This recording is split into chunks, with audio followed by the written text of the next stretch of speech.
While the answers to questions presented in this program are accurate according to existing law and court findings, they are not a substitute for a consultation with your own attorney, who can advise you with specifics pertaining to your own questions and issues.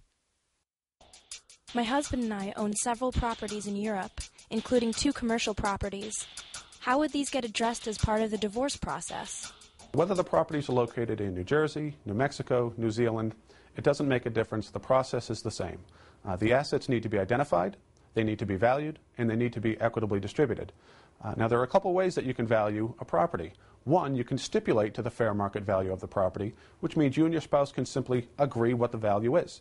And that will alleviate the need to have any appraisals performed on the property, which cost money. If you can't agree to what the fair market value of the property is, then appraisals will be necessary. Typically, an appraisal will be done, and that'll be the baseline for the fair market value of the property.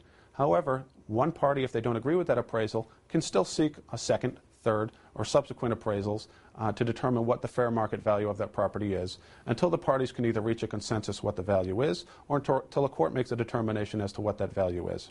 There is a third alternative when dealing with real property, and that is the parties can simply elect to sell the property.